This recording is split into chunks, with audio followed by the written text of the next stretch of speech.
हेर्नु न साथीहरू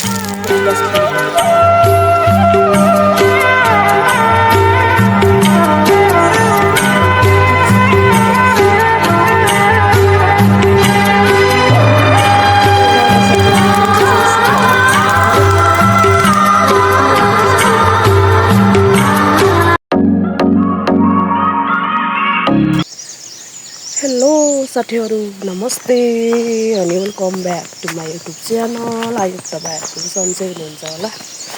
म पनि एकदम आराम छु।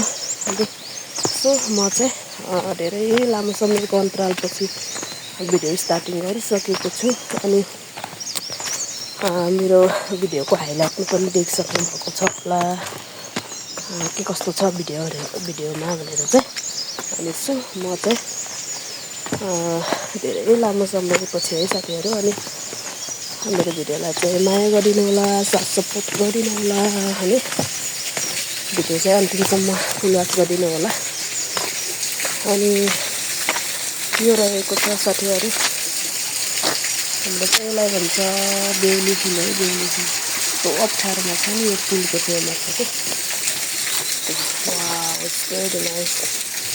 यता पनि यस्तै झपक्क परेको छ क्या हेर्नु न। It's very beautiful. अरे यसलाई भन्छ साथीहरू बेहुली फुल है। बेहुली फुल जताततै छ यो फुल हेर्नु न। Very nice. कस्तो राम्रो छ नि यस्तो अप्ठ्यारोमा झपक्क परेको हेर्नु न।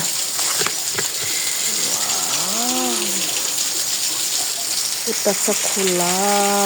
बर्खा चाहिँ एकदम ठुलो हुन्छ यो बेला साथीहरू। त्यहाँ माथि पनि झर्ना आउँछ पछि बर्खा। अहिले चाहिँ पुरै खोलाहरू सुकेको छ हो। अनि म चाहिँ यसरी डोको बोकेर बेसीतिर जान्छ साथीहरू। लगभग अब आइपुग्न लागेको छु। हेर्दै जानु होला। यस्तो पो छ त साथीहरू बिहानको मौसम त। कति धेरै दिन भयो कि यस्तो गरेको चाहिँ। पुरै हुस्सो लागेर कुहिरोले छपक्कै ढाकेर घाम पनि लाग्दैन बिजोक छ। फाइनली सो म चाहिँ धारातिर आइसकेँ। यस्तो छ हो पुरै। त्यो चाहिँ हाम्रो गोठ हो है साथीहरू। अनि हाम्रो भैँसी चाहिँ यहाँ बिहान चाहिँ हाम्रो मामाहरूले स्याहार गरिदिनुहुन्छ। हाम्रो यति हो साथीहरू भैँसी। एउटा भैँसी दुईवटा राङ्गो। हाम्रो मामाले चाहिँ पुरै घाँस हालेर नि छटिसक्नु भएको छ। यो चाहिँ हाम्रो राङ्गो है साथीहरू। अर्को सानो पनि राङ्गो हो। पालको गोठ बनाएर यसरी राखिदिएको। अब भोलि चाहिँ हामी गोठ गाउँतिरै लग्छौँ। यस्तै छ पुरै हुस्सो लागेर त्यति राम्रो घाम पनि लागेको छैन हौ साथीहरू। अहिले चाहिँ ठ्याक्क 9 बजिसक्यो साथीहरू। म चाहिँ अब एकछिन तलतिर भिर लाउन जानुपर्ने काम छ अनि एकछिनमा चाहिँ खाना पकाएर खान्छु। यस्तो छ हो। घाँस पनि हालेन कति माटेको भैँसी छ। फाइनली साथीहरू मैले चाहिँ यसरी भर्खरै भिरमा आएर पनि आगो लगाउने सुरु गरेको छु। एकदम डर लागेको छ नि त साथीहरू। यतातिर यस्तो जङ्गल छ पुरै पातपतिङ्ग्रा झरिसकेको छ नि त। यता आयो भने त एकदम खतरा हुन्छ नि त। अनि त्यही भएर चाहिँ मलाई एकदम डर लागेको छ। यस्तो छ हो साथीहरू बिजोक। मेरो कामको अहिले पुरै सकिँदैन। ओ माइ गड कति ठुलो भयो आगो त। हेर्नु न साथीहरू यो गुराँस फुलेको। वाउ यो गुराँसको पनि सिजन हो नि त अहिले। अनि तलतिर पनि यस्तो रातै फुलिसकेको छ। चाहिँ म गुराँस देख्छु है साथीहरू। म चढ्न सक्छु कि सक्दैन यो रुखमा। यति सानो रुखमा पनि यति धेरै फलेको छ नि। ओ माइ गड।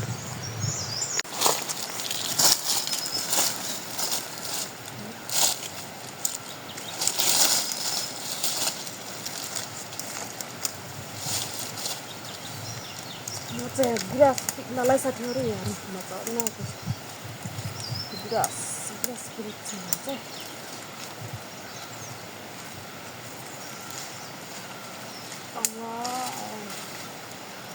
एउटा दुईवटा तिनवटा मात्र टिप्छु है साथीहरू म चाहिँ झरेर जत्रो रुख त्यत्रै फुल छ साथीहरू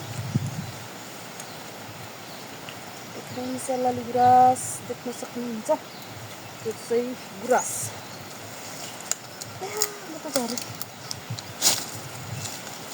सजिलो रहेछ साथीहरू त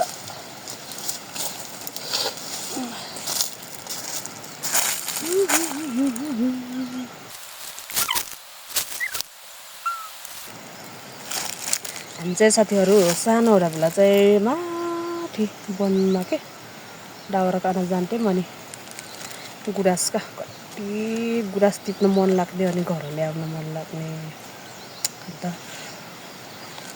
थुप्रै दाउरा भारी माथि पनि यो गुराँस हामी चाहिँ गुराँस दाउरा माथि बोकेर ल्याउँथ्यौँ क्या बिचरा हामी सानो हुँदाखेरि यस्तो यो गुराँस भनेपछि त ओ माइ गड यति माया हुन्थ्यो नि यो गुराँस फुलमाथि ओ माइ गड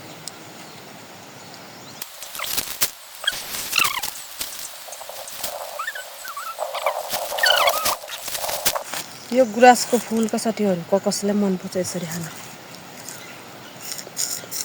र यसको रस हुन्छ नि त यसमा यति गुलियो हुन्छ नि यति मजा आउँछ नि यसको रस लाग्यो भने साथीहरू जाँड जस्तै हुन्छ कि यसको रस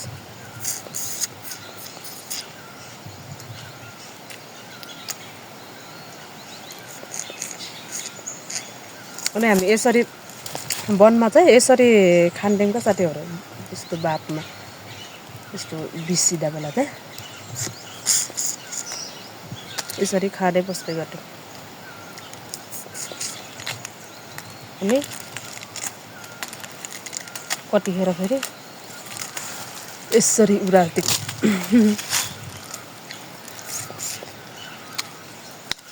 हेर्न जानु पऱ्यो साथीहरू भिड कस्तो भयो यहाँ पनि मैले भर्खर लगाइदिएँ साथीहरू भिड त झन् पुरै मरिसकेको क्या त्यहाँ लाग्ने अनि कति बैराग लाग्ने निहुल कराउँछ र साथीहरू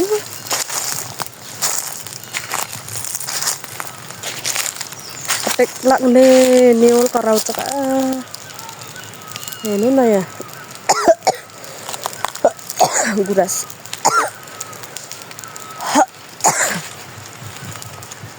गुराँसै फुल्यो बनैमा बनैमा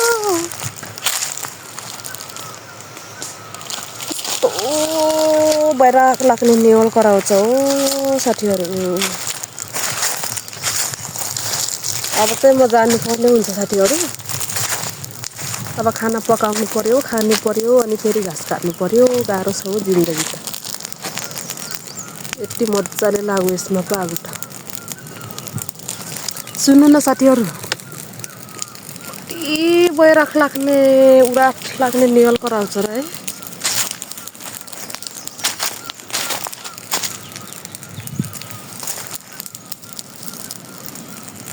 त्यसरी आगो लगाएँ मैले अब जान्छु साथीहरू म त लास्ट भोक लाग्यो भाइ यसरी मैले पुरै भिड लगाएँ साथीहरू त्यहाँदेखि यता पनि यस्तो छ पुरै ढुङ्गै ढुङ्गा छ हाम्रो भिड त साथीहरू पिछु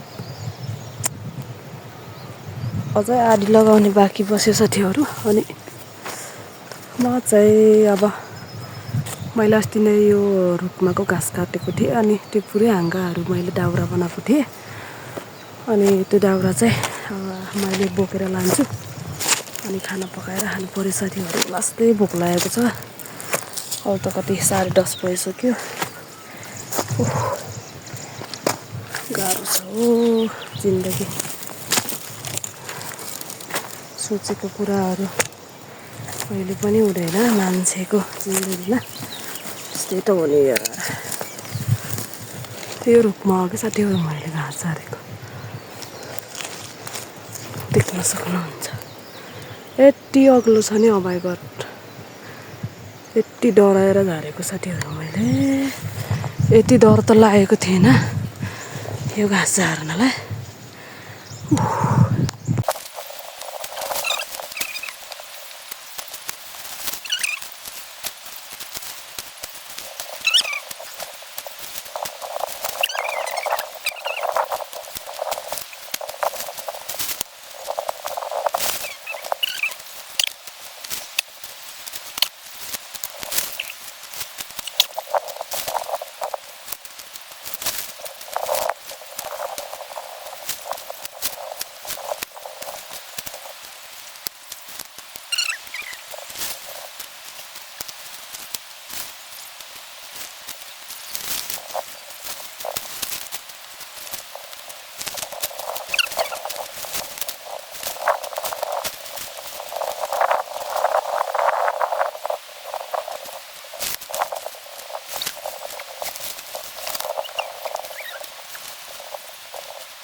फाइनली साथीहरू मैले चाहिँ खाना बनाइसकेँ।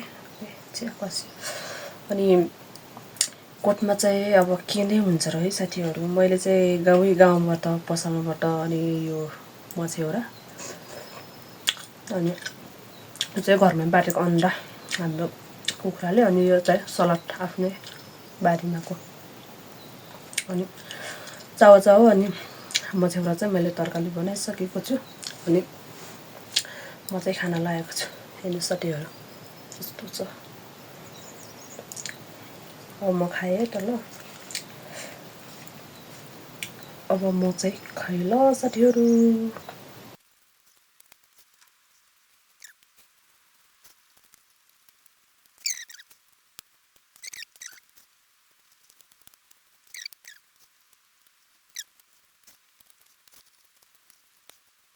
फाइनली सो साथीहरू म चाहिँ यहाँ खानासाना खाइसकेर पनि अस्ति नै मैले यो पाती खानेको थिएँ नि त, अनि अहिले त सुकेको रहेछ।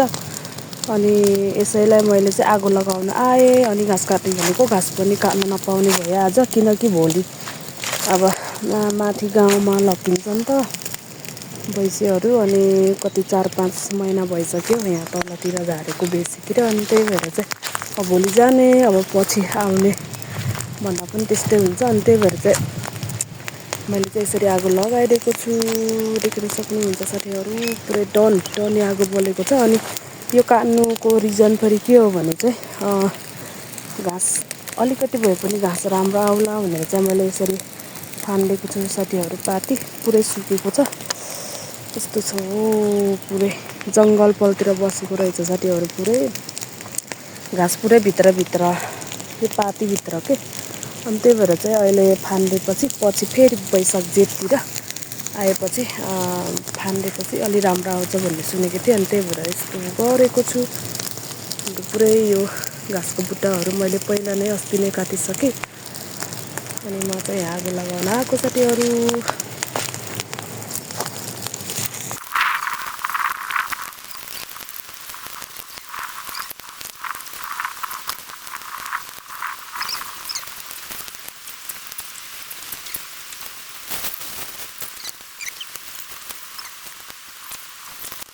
पनि मजाले आगो लागिसक्यो, देख्न सक्नुहुन्छ। एकदमै पोल्यो भाइ मलाई छ्या। यता त अब यहाँ बलिसकेर पनि सिद्धिसक्यो यतातिर। अब यतातिर बाँकी छ हो गाइसहरू। हो कति बैराख लाग्ने उराख लाग्ने ठाउँ छ र साथीहरू, देख्न सक्नुहुन्छ। यस्तो छ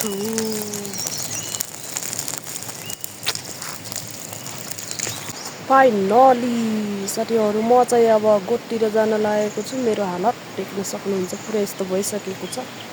पाथी उचाल बसाल गर्दा ज्यान पनि पुक्क थाकेको छ। अनि मैले सबै आगो लगाइसकेँ। अनि मेरो भिडियो पनि अब यहीँनिर इन गर्नुपर्ने हुन्छ साथीहरू। अब किनभने भिडियो पनि एकदमै धेरै लामो भइसकेको छ। अब समयले पनि मलाई भिडियो गराउने साथ दिँदैन। अब किनकि 3 बजिसकेको छ। अब मैले पनि खाजा बनाएर खानुपर्ने हुन्छ। अनि सो मेरो भिडियोलाई चाहिँ अन्तिमसम्म पुलास गरिदिनु होला। अनि सो फेरि पनि म अर्को भिडियो लिएर आउने नै छु भन्दै आजको भिडियो यहीँनिर एन्ड गर्छु। By by.